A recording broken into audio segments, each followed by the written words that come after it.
Welcome back, guys. We are here for the red set review for Tales of Middle-earth. As always, we've got Yanks on the line. If you guys missed our first few colors, as well as the introduction to the Lord of the Rings Tales of Middle-earth, please go check out those videos. It tells you everything you need to know about drafting and limited here for the new set. New and returning set mechanics, draftable archetypes, signpost cards, all those good things. So go back and check those videos out if you've missed them. But welcome back, Yanks. Good to be back. So let's go ahead and jump right in with Battle Scarred Goblin. This, to me, looks like an artifact. It's kind of annoying, actually. I guess. I mean, I don't know. The goblin's still kind of front and center. It is, but I meant the border of the card. Oh, the card border. Yeah. It looks like one of the colored artifacts, right? I see what you're saying. Yeah.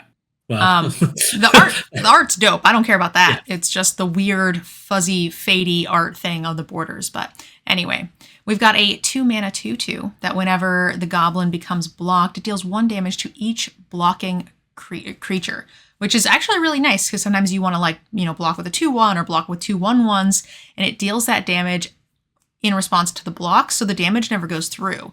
These actually prove to be much trickier in sets than people expect, right? Yeah, both for that and because you can trade it up for an X3 as well. Or a 1/3 can't just block it profitably over and over again. Yep, absolutely. There's a lot going on with these cards, and I think people underestimate how powerful these abilities can be. So for me, I think this is a great 2-drop. I'm going to be playing this every time. I think it's a 2/5. Yeah, it gets even better if you have like a red enchantment that triples all damage dealt. Yeah. If that's a thing in the set, I did just play against one of those in the other set. I do not believe it is. That would be traumatizing, but here we are. Yeah, I think this card is fantastic, so I'm excited to play this card. Yep, agreed. Book of Mazarbul. Sure. 3 mana for a Chapter 1, amass 1 orc. Chapter 2, amass orcs 2. And then creatures you control get +1/+0 and gain menace until end of turn. So for 3 mana, you make essentially a 3/3 that gets a menace for a turn. It's pretty slow, but it works really well if you want to be sacrificing amassed orcs, because you can, sacrifice the 1 and then still end up with a 2/2. Giving all your creatures menace could be a lethal swing late in the game when you have like those long, large board stally games. But for me, this is a little too low impact for me to be super excited. What are your thoughts? I agree. I mean, it'll probably be decent in the red-black deck. Like you said, sacrifice synergies, although it's not a turn 3 play in those decks because you won't really have time to sacrifice the 1 before it turns into a 3/3, unless you have some instant speed stuff. Yeah, it's either the same turn or instant speed or something along those lines. There's like a Village Rites-esque card in the set where you get to draw 3 cards or whatever when you sack, which is nice. Yeah. It's more of like a turn 5 play in those decks than a turn 3. Absolutely.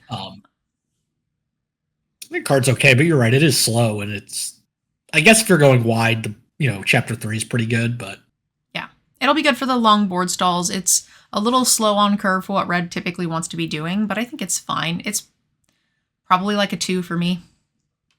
Yeah, you typically want this type of effect in like a stall board, and like you said, and that doesn't seem to be what red usually wants to do. It's either if it gets to a stall board, it's already lost, or it's just trying to 1-for-1 kill things and keep the board small.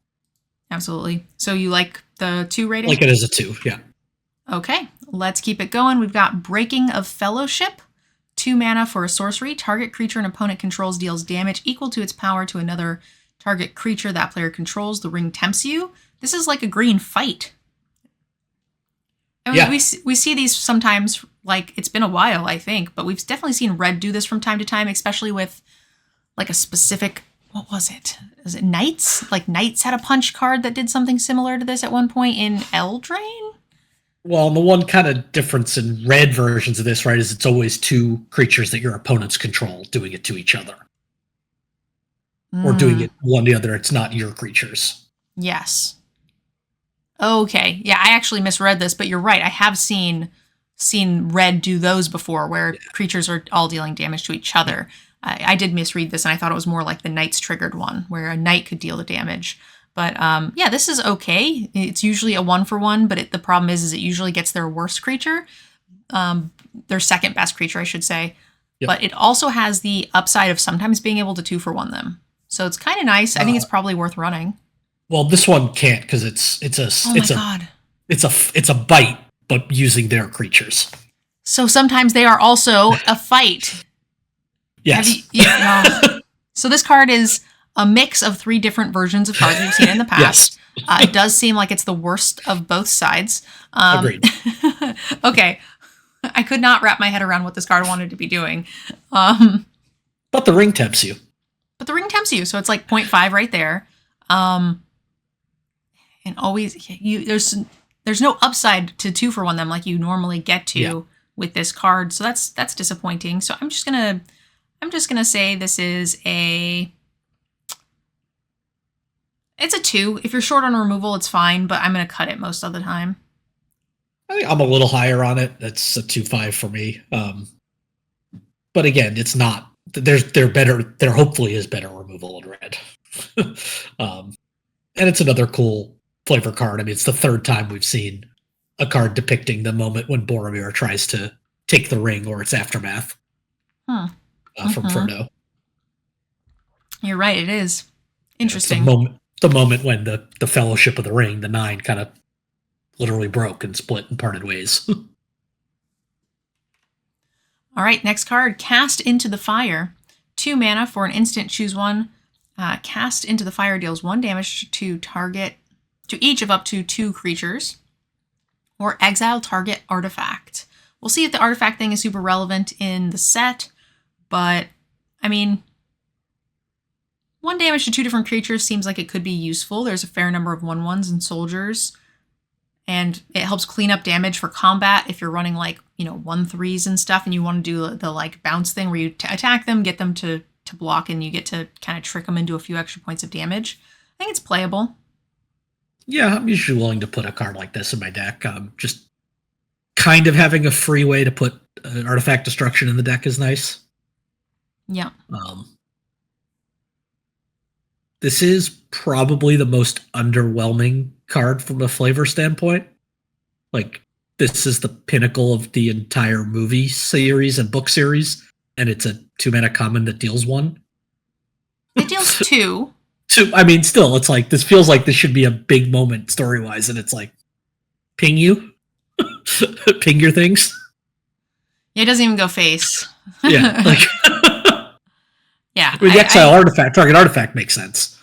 But I feel like this should be the big 5. Even if you want to make it bad and you want to make it common, it should be the 5 mana 5 damage spell or something. Sure. Yeah. Something a little bit more chunky. But you're right. Yeah. It's a low flavor. So rating wise though, I think this is a 2 for me. Yeah, I've got it as a 2. All right, Display of Power, 3 mana for an instant that says this spell can't be copied. Copy any number of target instants or sorcery spells. You may choose new targets. Huh. I'm not sure that first line has ever been on a Magic card before. This can't be copied? Yeah, I don't recall ever reading that before. Yeah, I think I agree with that. That is an interesting one. But I don't know if I've ever seen copy target instant and or sorcery before. So that's pretty dope. If someone casts a sorcery removal spell and in response, or a burn spell, in response you pump your dude out of range of it at instant speed, and then you can copy them both. That's pretty crazy. You're not going to get that kind of value, but there's a magical Christmas land where this card is kind of a haymaker. Okay, chat's telling me it was on a blue instant from Aftermath, which makes sense because I haven't read a single card in that set. Ah, gotcha. Yeah. Rating-wise, I don't think this is super playable. Copy spells are not super good and limited. You have to have a ton of high-quality instants and sorceries for this to be good. Yeah, and for this to be really good, you want there needs to be a stack being generated. So you're looking at multiplayer or some sort of blue counter war with spells on the stack, which just doesn't happen in limited. Yeah. Okay, so I'm going to stick this at a 1.5. Yep. If you've got a lot of premium removal, go for it. Agreed. Erebor Flamesmith. 2 mana for a 2/1 Dwarf Artificer. Whenever you cast an instant or sorcery spell, this deals 1 damage to each opponent. Good, I love having access to more of these for my commander and my silly stuff. Plus, I love just building the spells deck where you like kill people with all those incidental pings. Normally these are like on 1/3s, but or 0/4 walls or something. This is neat. I'm fine with it. Yeah. These cards always play well as long as you have enough support for them. Yeah, and at worst, you're trading it. You know, it's a 2/2 for 2 kind of trade. It is not, but you know what I mean. Yeah. We saw plenty of 3/2s in the format, so this won't be a dead card for fighting purposes. A few incidental damage for a little extra reach is always helpful for red. So I'm going to say this is a 2. Yeah, I like it as a 2. Definitely plays higher than that in Is It. Erkenbrand, Lord of Westfold, 4 mana for a 3/3. When card name or human enters the battlefield under your control, creatures you control get +1/+0 until end of turn. Okay, so there are soldier generation stuffs. Plus, when it comes out, it sort of like mini trumpet blasts itself, so that's neat. A little expensive, a little less flashy than some of the uncommons we saw in the other colors, but I think that's okay. This is a 2 for me. Maybe a little bit higher. I think actually for Boros and Gruul, you'll probably be much happier to have this. I'm gonna say 2/5. Yeah, I like it at a 2/5. This is another interesting character from the story, although if you've only seen the movies, he doesn't appear in the movies.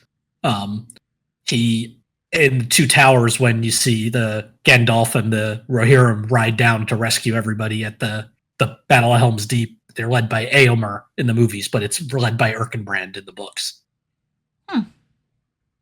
Good to know. Good to know. Having characters that were not in the movie is nice. I like that they did that. I'm not a book person for these books, but I am glad that they are giving some service to the true fans. I like Lord of the Rings, but I would not consider myself a diehard Tolkien fan. Sure. Only because I haven't read the books. Yep. Fall of the Cair Andros? Andros. Andros. Sure, there's an extra letter in there. It's fine. Whenever a creature an opponent controls is dealt excess damage, non-combat damage, amass X orcs, where X is the excess damage. And you can pay 8.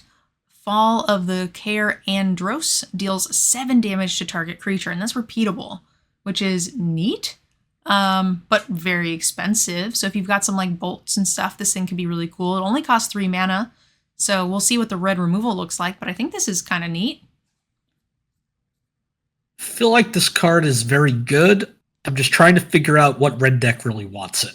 I feel like this card feels very good, and it will play very bad. Like, you are just not going to have the stuff. I don't think you're going to get to 8 mana. Like, I don't think this is going to go very well. I think we haven't seen green yet, so if, like, Gruul ramps, then I could see this wanting that. Or just maybe if the format ends up being a little slower than we think. But the red burn spells don't tend to do a ton of excess damage, and there doesn't tend to be enough of them.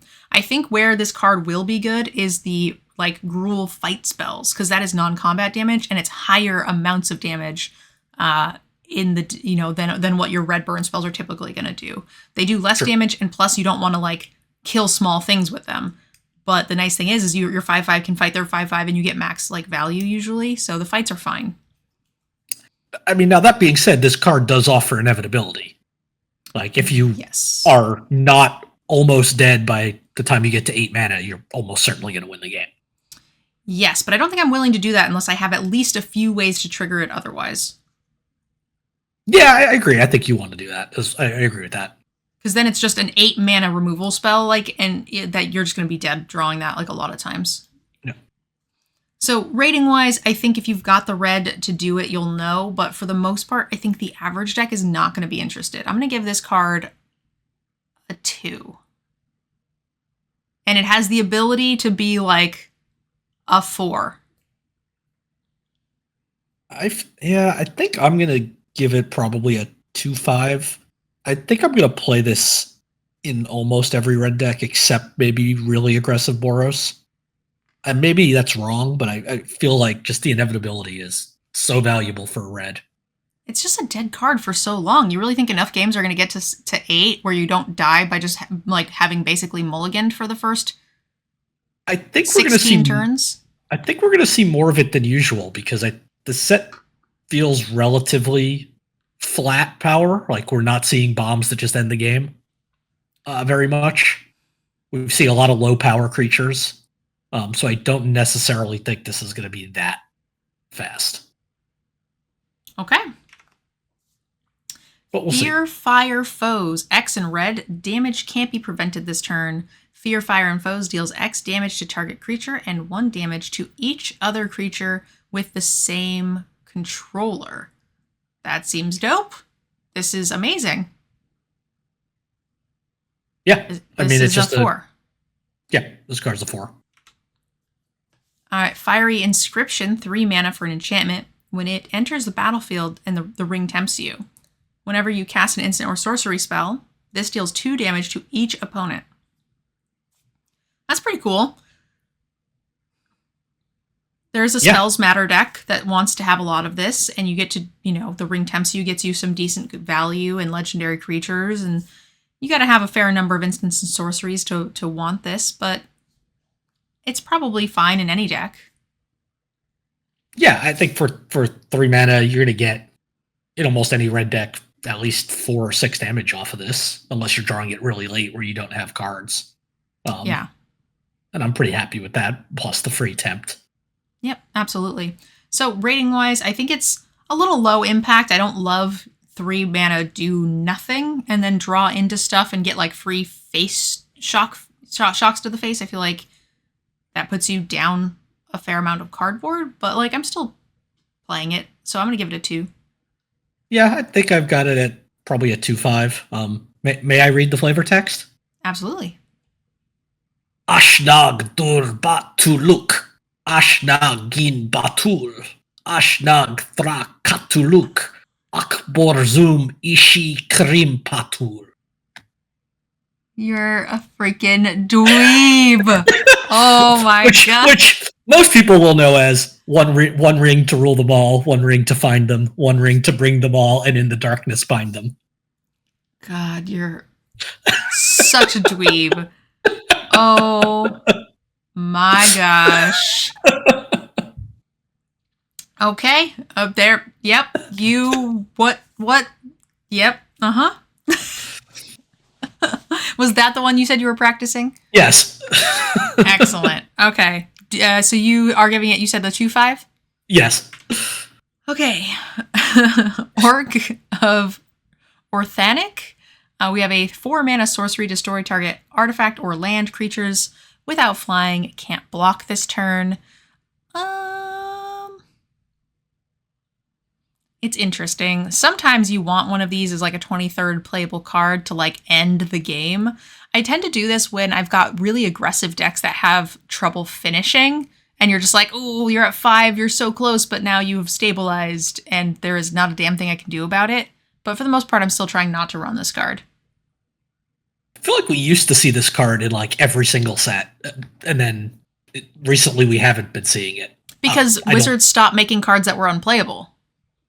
Yeah, well, that's what I was about to say, is I don't think I've ever put this card in my deck. Sometimes it like deals 1 damage to everything, and then things can't block, and that feels like $1 million. So like we've gotten good versions. Better. Yeah. Outside of the most heavy artifact sets, I wouldn't put this in my deck. I mean, there is some super low to the ground Boros deck where I will run this as a 1 of when I'm like a little light on playables. So I would probably say I will still cast this card at least 5 times in this set, which is not a lot because like I draft a lot of red and Boros and aggro. So I would set my over-under at 0.5. Fair. I would set mine at 5. So I'm going to give this a 1.5 if I, I change colors midway and get into red, then yeah, this will be in the deck. So your rating is a 1? It's a 1. You stick it in your sideboard for best of 3 for artifact destruction. Yeah. Foray of Orcs, 4 mana for a mass 2. When you do, Foray of Orcs deals X damage to target creature an opponent controls, where X is the amass army's power. So this is 4 mana for a 2/2 deal 2 at its base, and at sorcery speed. I think every red deck is going to have some synergy with this, so I'm okay with that being the base, with the idea of it having some play up in every deck, and in some decks it could be a lot of damage. Yeah, I mean, the floor of this card is a really bad Flame Tongue Kavu, and the ceiling is a very good a better Flame Tongue Kavu. Yeah, absolutely. So rating wise, I think this for me is like a 2/5, and some decks I think it's going to be very good. I think a 2/5 is like an average for me. Yeah. I think it's like a 2 or a 3. Yeah, I agree with that. But I don't care enough about this card to bother to give it an actual split rating. No, it's not, because it's not a build around, it's not a theme. It's just, do you have some support? Yeah, the other thing too is, like, in each game, even in the same deck, it's going to play vastly different. It's going to depend on when you draw it and where you're at in the game. So how it performs will vary. Gimli's Axe, 3 mana for an artifact equipment. Equipped creature gets +3/+0. As long as equipped creature is legendary, it also gains menace. Equip 2.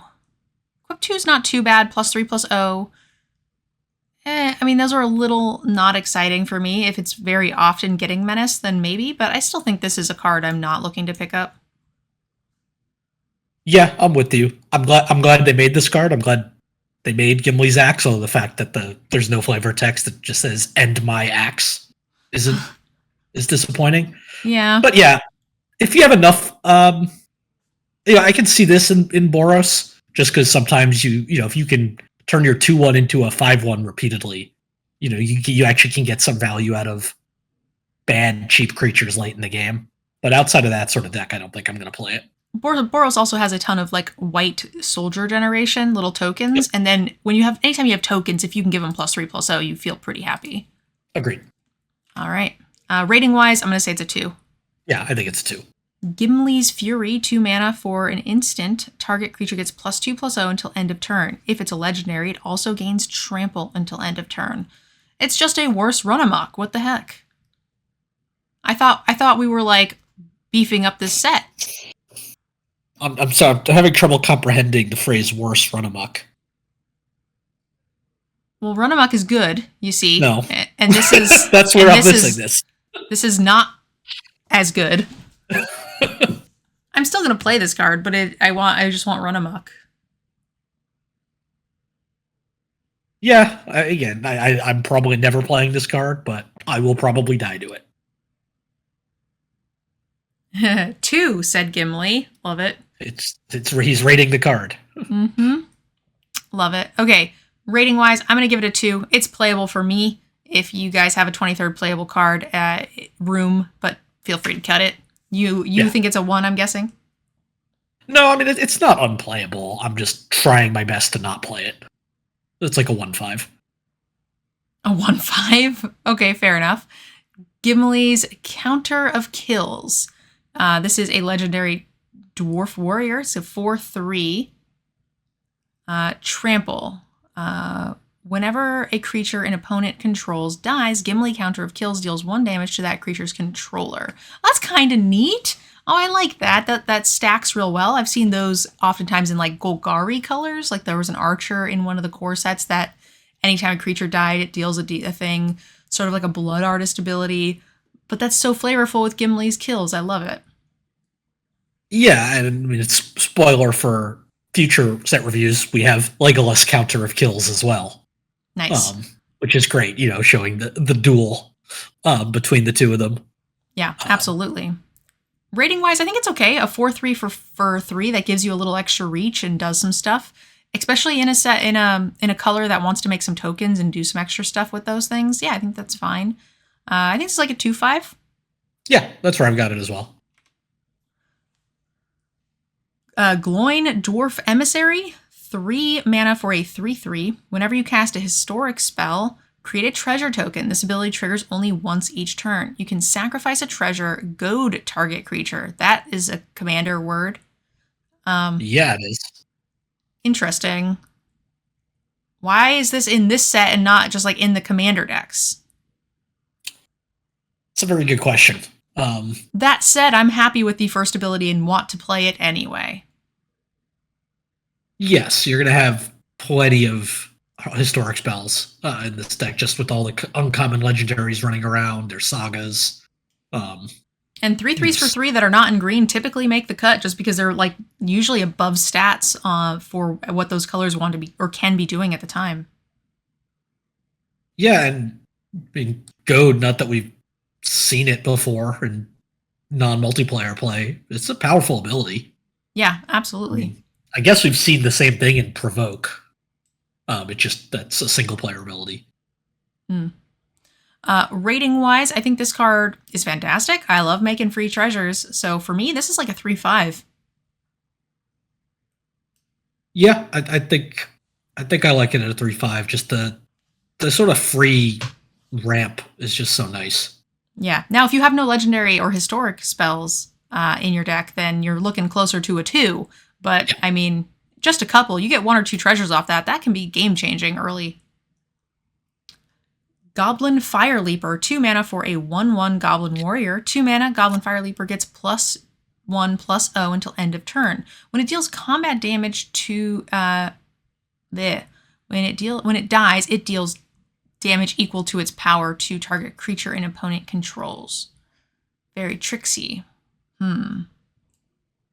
Yeah, I think this card is fine. I like a little fire breathing on my stuff, and usually these things make combat difficult. I'm not thrilled to play it, but it's probably going to make the cut in some decks. 1/5? I think I probably have this as a 2. It's just a good mana sink for red, which sometimes doesn't have them. Yeah. Trades up easily enough with the trigger. Also, I mean, it's only come up a little bit, but that trigger is non-combat damage, which could come up with cards. I guess we've only seen that once so far, though. Yeah. It's definitely the kind of thing I play in some aggro-y decks, but I feel like most of my decks end up a little bit more mid-range, and I always end up cutting these. Sure. You could definitely cut. You can definitely cut this card, but I don't think you feel bad playing it. All right, we have Grishnaka. Grishnak, yeah. Brash Investigator. 3 mana for a 1/1 Goblin Soldier. When it enters the battlefield, amass 2. When you do, until end of turn, gain control of target non-legendary creature and opponent controls with power less than or equal to the amassed army. Untap it, it gains haste until end of turn. This is fine. It's 3 mana for a 3/3 across 2 bodies. That can possibly steal a thing and dome them for it. And it's in there is a sacrifice deck in this set, so I imagine it won't be terribly hard to get some sack value from that creature. This is neat. Yeah, I think this card's good. You're most of the time not going to steal anything too impactful, but that's just a bonus on top of good stats. Yeah, absolutely. So rating-wise, I think this is like a 3 for me. Yeah, I think I've got it as a 3. Haradrim Spearmaster. 3 mana for a 2/3 with reach. At the beginning of combat on your turn, another target creature you control gets +1/+0 until end of turn. That's neat. Yeah.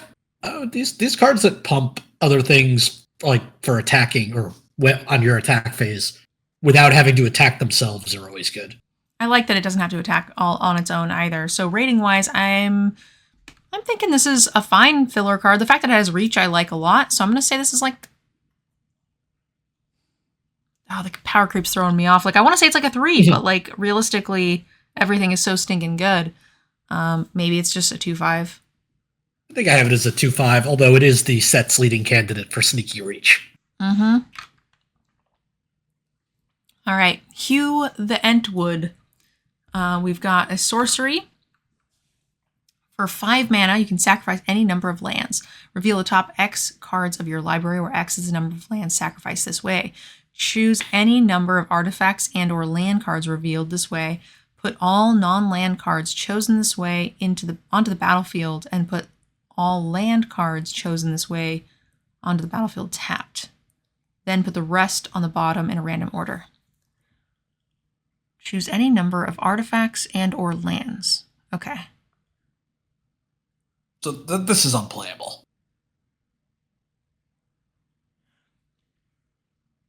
At least in limited. I mean, there might be an artifact deck, so I'm not going to count it out. The other kind of neat thing is at a certain point you can just get rid of all the lands in your deck, and you'll never draw another land again. And they go on the bottom of your library, so you just like sack 7 lands, get all the rest of the lands out of your deck, and you have no more bricks. I'm not saying this is like great, but I'm saying if you have artifacts that go with that, and like if you have some sort of like aggressive artifact deck, I could see wanting to play this. I mean, I will say there really isn't an artifact deck in this format. There's very few artifacts. Okay, well then fine. Poop on my parade. I don't care. There are some rare and mythic artifacts, but there's certainly not enough for there to be an artifact deck. You're just the pooper of parties. I mean, this is the giant red mythic that's unplayable and limited. There's one in every set. We saw Gimli's axe. That's an artifact. Is there any other ones in any of the other colors? Yeah, we've seen some equipment. So in my head, if you're like gonna get 1 or 2 cards out of your deck and then remove all your lands, but remember, it doesn't necessarily remove all your lands, right? Why not? If you sacrifice, say, 6 lands, you only look at the top 6 cards in your library. Oh, that's true. So you could reveal 5 instants or sorceries and get nothing, basically. in my head, I thought you were gonna go until you hit your 6 permanents. I mean, and in my head, that's what made it very good. Yeah, you could completely brick on this card. Okay, I take it back. In my head, I thought it was reveal until you hit those 6 either lands or artifacts, which makes this, in my head, much better. And I was confused as to why you were like so against it. Because I was like, I don't know, man. Like the first 2 lands you would have drawn seem like pretty good value here. All right. I'm convinced it's a 1. Improvised Club. We have a 2 mana instant. As an additional cost to cast the spell, sacrifice an artifact or creature. It deals 4 damage to any target. Ooh.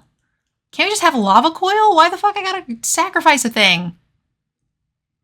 It is instant speed, I'll give you that, but like, come on. And it's any target. It's not just to creatures. Yeah, I'd rather still have lava coil. I would too. This is not so fun. It is flavorful. The idea of like the big freaking thing eaten. They're like throwing the little goblins. Sure, I get it, but this card is not what I want. Spoiled now. I'll play this if I have a bunch of tokens. Yeah. I think this is like a 2. Yeah. Well, yeah, I'm giving it a 2. Yeah, I agree. So far, red has been the worst. Partly because I was about to say, we haven't really seen any good removal yet. No. Moria Marauders, 2 mana for a 1/1 with double strike. When a goblin or orc you control deals combat damage to a player, exile the top card of your library. You may play that card this turn. Oh, I love it. I have goblins. I maybe want this card in my goblin deck. So cute. This is something that makes you want to play equipment. You just want to play a billion little goblin orc idiots, and then you just like get a bunch of free cards. That's so cool. Yeah. I mean, that said, it's not that great. It's going to get bricked a lot of times. If you've got a lot of removal and you can clear the way for this card, then that feels pretty nice. But it's probably just like a 3 in the average deck. It'll play up in the exact Rakdos hardcore amass deck. Yeah, I think it's a 3. Just remember with this card that sits with double strike, if this deals damage to a player, you're going to get to reveal the top 2 cards. Mm-hmm. Which is nice. Yep. So you like it as a 3? I like it as a 3, yeah. Oliphant. 6 mana for a 6/4 trample elephant. When it attacks, target creature you control gets +2/+0 and gains trample till end of turn and has mountain cycling. I'm glad that they used the Oliphant. I know, the card makes me happy. Makes me kind of happy too. And Oliphant is I'm sure it's probably other languages as well, but I know it's elephant in Dutch.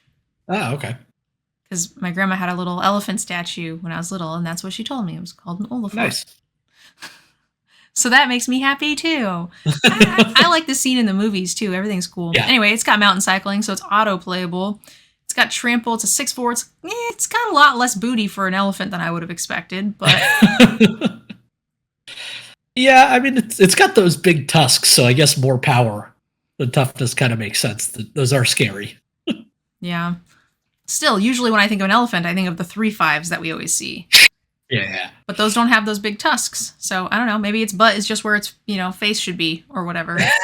It's a confused elephant. Mountain cycling makes me happy to play this, so I'm going to say it's probably a 2/5. It's a little pricey, but I think it's probably making the cut in most decks. Yeah, it's somewhere right, but I'll say 2/5. It's between a 2/5 and a 3 for me. I think I'm just really high on all of these land cyclers because they're only cost 1. Yeah, they're very good. Olog High Crusher? Olog, sure. 4 mana for a 4/4 with trample. Can't block unless you control a goblin or an orc. Okay. I'm okay with that. Yeah, I mean, the kind of decks that Red a lot of times is playing doesn't really want to be blocking anyway. No, absolutely not. And I mean, that doesn't seem terribly high costed in any way. There are so many orcs and goblins in this set that I don't think that's a tough ask. So it's probably just kind of a freebie. Yeah, no, I agree with that. Probably a 2/5. It doesn't seem strong enough to be a 3 for me. This set's so good. Yeah, I think it's a 2/5.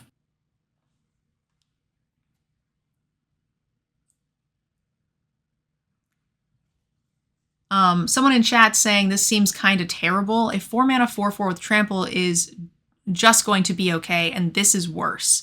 So I think you might be confusing this set review for a constructed set review. This is a limited set review where 4 mana 4/4s that do nothing are solid. Yeah. So having them with trample and having them not be in green is plus. This is drawback. Yeah, it's a little drawback, but we don't think that drawback is going to be super relevant. Not only because you're in red and you're not trying to be in the business of blocking, but also because everything has make an orc stapled onto it. So I think that's fine. So yeah, try to look at things through the lens of limited as opposed to constructed. Quarrel's End, 3 mana for a sorcery, additional cost to cast this, discard a card, draw 2 cards, create a 1/1 white human soldier token. Oh, so this is just the thing plus? Discard a card and you draw 2 cards. Yeah, you just get to make a free human. It costs more. Yeah, it costs more, for 1 extra. I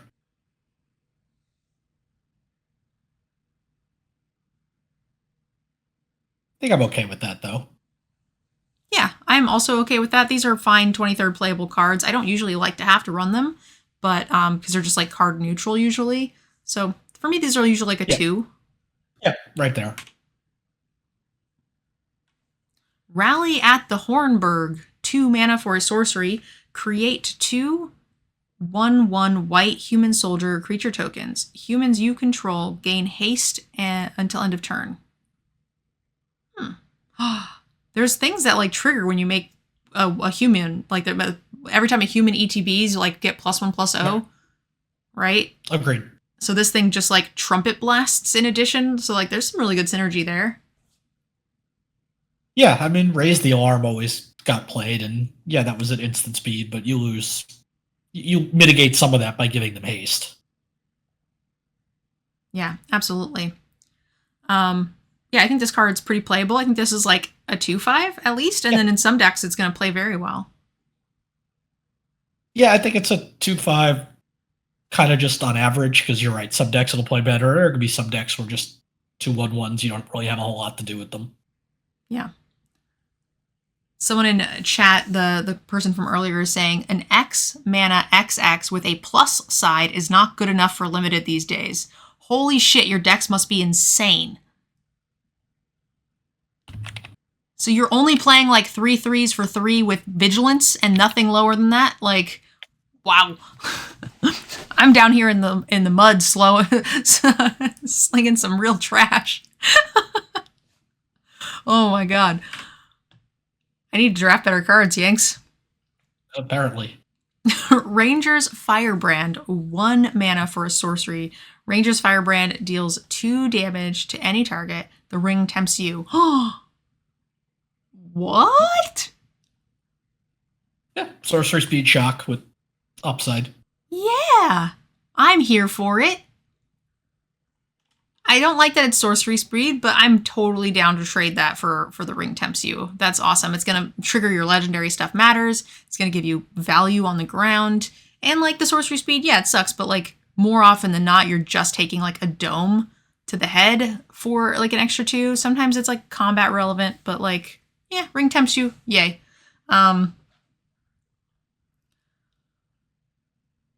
I think this is playable. I mean, I think I'm running at least one of these in every deck, probably 2 in most. So I'm going to say it's a 2/5.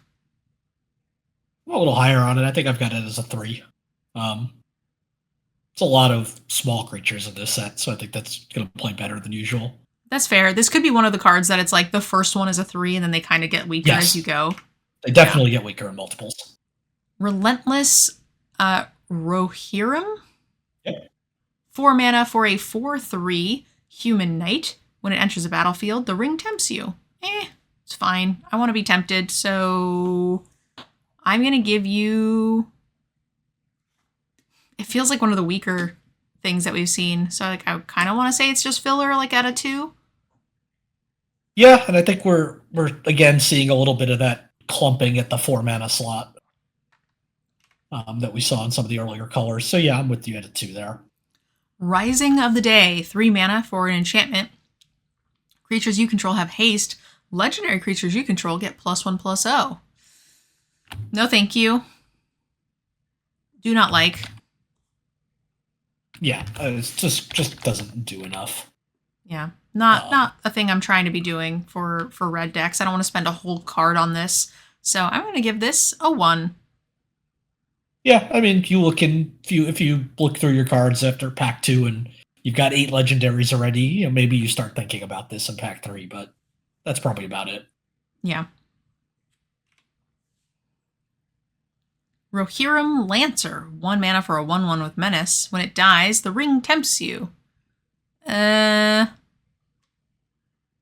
is not, I think, impactful enough of a 1-drop. I mean, you're going to get in like 2 damage, and then the ring is going to tempt you for 1. So it's like, yeah, it's like the shock that goes face and tempts you, kind of. Like if you have human synergies, maybe, or you're running a lot of equipment, you just need cheap bodies to put them on. But you know, this isn't a set where it's got like a keyword where it cares about you getting damage in, like a blood. Was it bloodlust type mechanic? You know, something like that. So yeah, I'm not a huge fan of this card. I mean, I'm sure there's going to be an aggressive deck where I'm just like, sure, I'll play 3 of these because why not? But yeah, for the most part, not interested. Rush the Room, instant speed, 1 mana. Target creature gets +1/+0 and gains first strike till end of turn. If it was a goblin or an orc, it also gains haste until end of turn. I'm okay with one of these sometimes, but for me, they're fine. It's very cuttable. It's probably a 2 that gets cut most of the time. Yeah, it's the usual. I'm a little lower on trick, so I have it as a 1/5, but it's fine. Yeah, I think I would be on par with you at a 1/5, and it's like super hesitant, but the haste here is kind of nice. It's not going to be super relevant all the time, but at least it gives you a little bit more flexibility, and it can actually end the game as opposed to just being a mini combat trick. Thank you so much. Someone said that the title is wrong. Limited set review. Sorry, updated. Thanks, son. Appreciate you. So rating-wise, yeah, we're about a half point off. I think that's fine. Yep. Smite the Deathless, 2 mana for an good removal. Smite the Deathless, 2 mana for an instant. Deal 3 damage to target creature. That creature loses indestructible until end of turn. If that creature would die this turn, exile it instead. Okay. At instant speed, this is sort of, it's got that lava coil exile effect, which I really like. Cool. And it's a great piece of art and flavor to this card, flavor text included. So it's showing Eowyn killing the Witch King of Angmar, which the Witch King of Angmar is, can't be killed by any man. And in the movie, it's I am no man, or no living man am I, from the book, showing that she's not a man, it's a woman that kills him. And he kind of crumples in and goes kind of poof, which doesn't just lay there dead. He gets exiled. It makes sense. That's true. And he was indestructible otherwise. So that kind of is perfect. That is design for that. Multiple layers of flavor. I appreciate that. That's a cool card. At instant speed too, this is great. This is red's premium removal. This is a 4 all the way. Agreed. Spiteful Banditry. We have X red for an enchantment. When it enters the battlefield, it deals X damage to each creature. Oh, this is meat hook for red? What is red meat hook gonna do? Whenever one or more creatures your opponent's control dies, you create a treasure token. This ability triggers only once each turn. It's red meat hook? I mean, yeah, we've seen it's like Earthquake. We've seen those type of effects before. But you only make 1 treasure. You don't get to make 7, like Meat Hook. Like if Meat Hook only dealt drained but only once per turn, it would not be banned. Yeah. Agreed. This is neat. I think this is a really cool card. I'm gonna play it as a board clear. And this card's good. Yeah, I mean, I always like board clears in Limited. You just always kind of know that late game you've got a reset button if you need it. And this is nice and flexible in that if you are the one that has the largest thing, but you're the tall one and they're the wide one, then great. You just get to eat some stuff. That feels pretty good. So yeah, I think this card is very, very good. I'm going to give this I'm going to give it a 4. Yeah, I've got it as a 4 as well. It might even be a little bit better than that with the treasures if you have solid removal spells to keep activating. That's really cool. Yeah, it's if it wasn't in, I know this is going to sound weird because it does damage, but if it wasn't in red, I would feel like it would be better, but you're pretty unlikely to be able to have the bigger things in red. Yeah. Other than maybe Gruul. Yeah, and if you're 3-color deck, then double pip is hard. So yeah, I mean, it's definitely a weird, awkward bit, but I still think I'm here for it. Swarming of Moria, 3 mana for a sorcery, create a treasure token, and amass 2.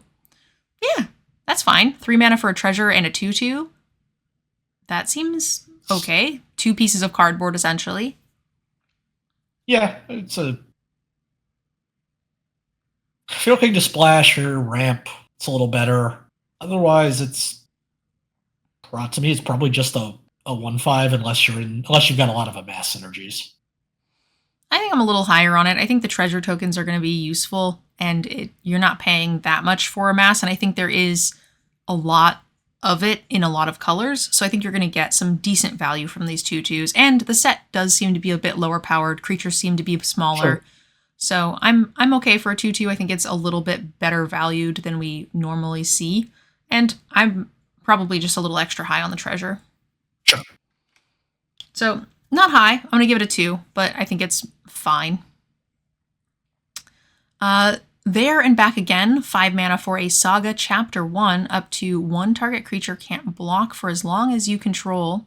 There and Back Again, the ring tempts you. Search your library for a mountain card, put that onto the battlefield, then shuffle. Create a Smaug, a legendary 6/6 red creature token with flying, and haste. When this creature dies, create 14 treasure tokens. Huh.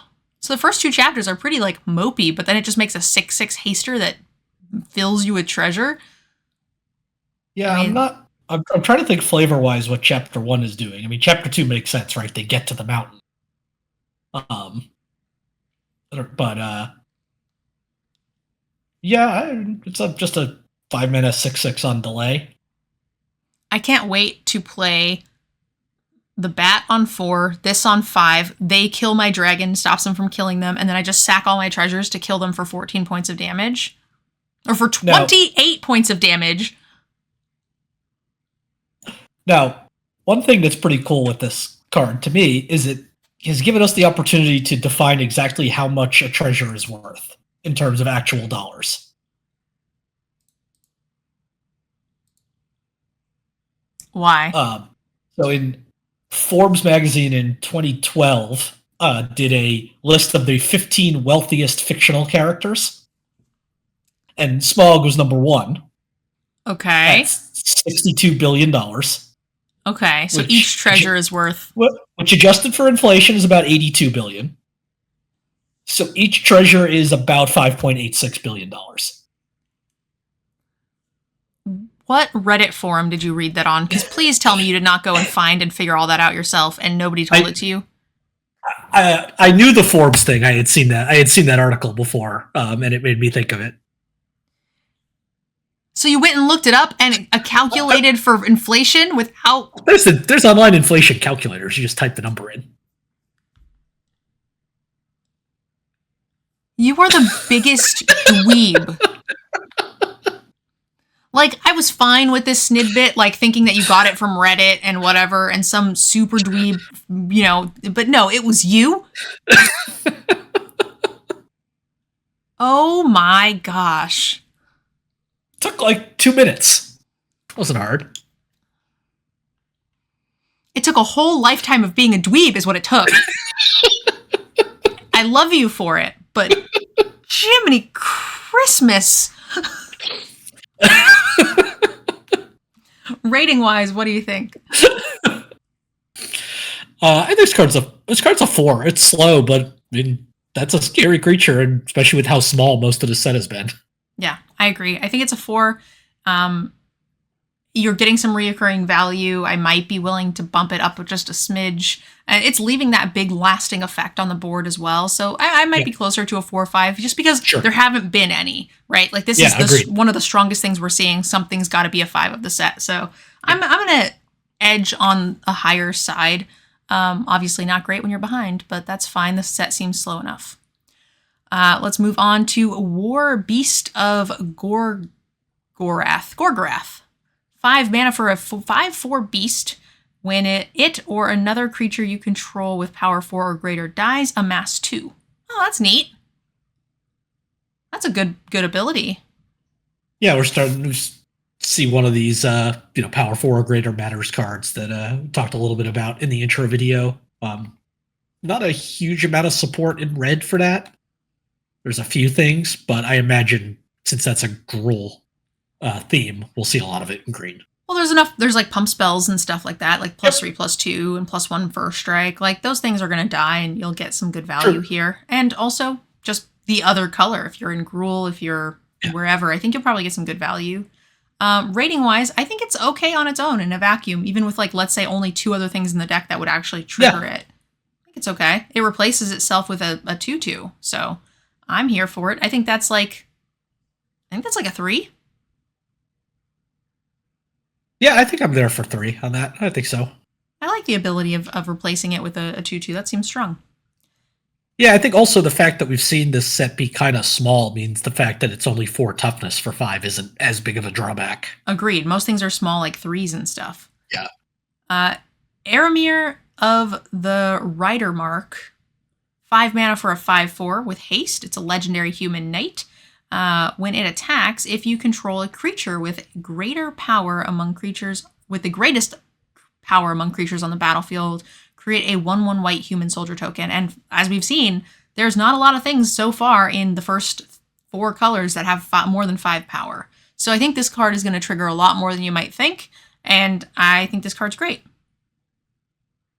Yeah, the fact that you have a decent chance of getting that on the first turn it comes into play. I mean, turn 5, you can play this and attack safely with it. It's unlikely anyone's got something bigger. Yeah, absolutely. And even if it makes a solid trade, you're still like kind of getting some value out of it. I think this card is very playable. I think it's better than the last card.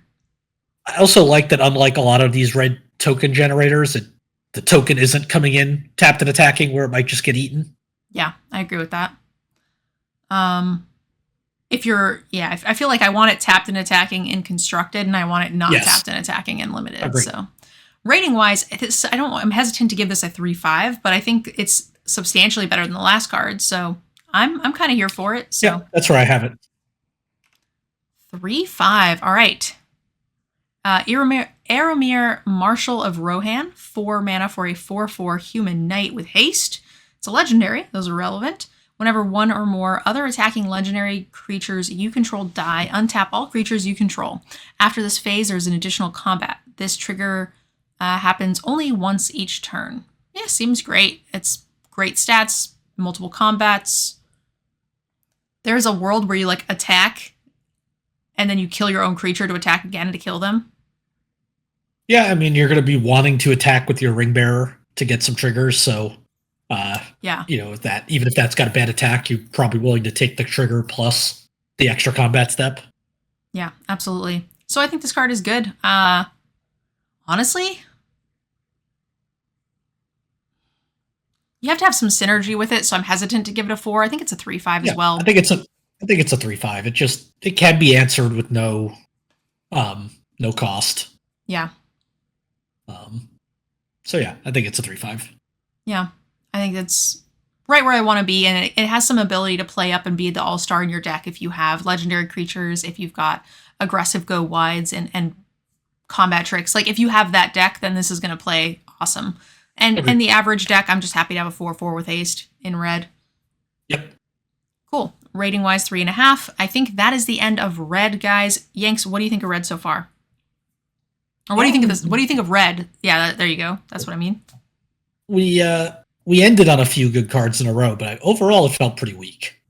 So far, I think this is the weakest set to me so far. Like it had the most ones. Some of the colors had no ones. I think it had the least number of powerful like 4s, 4.5s. I mean, it has no common or uncommon spell that deals more than 3.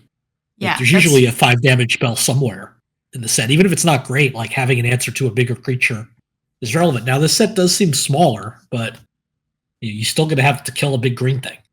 Yeah, from time to time, and that's what black's for. But like, yeah, this is weird. There's a shock, there's a 3 damage, and like those don't come around all that often, so you can't imagine you're going to have a ton of them. So yeah, I think this red's looking rough for me. I think so far my money's on red being the worst color in the set. That's what it feels like so far.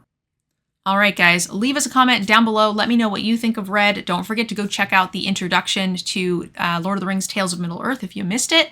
And don't forget to check out the next couple of videos. Yanks and I will be going over green, multicolor, and colorless. And Yanks will still be giving us all of his sweet storyline tidbits. So make sure you guys tune in, and we'll see you in the next video. Bye. I'd like to end this video with a special thank you to those of you guys who have signed up for my Patreon. Without my wonderful patrons, none of this content would be possible. If you'd like to support this content and get your name up on the Wall of Fame, you can sign up for our Patreon by using the link down below in the description. Another way you can support the channel is by using code MNG5 with Cool Stuff Inc., where you can find cool stuff in stock. They have everything you need for Magic, board games, and any of your other nerdy hobbies.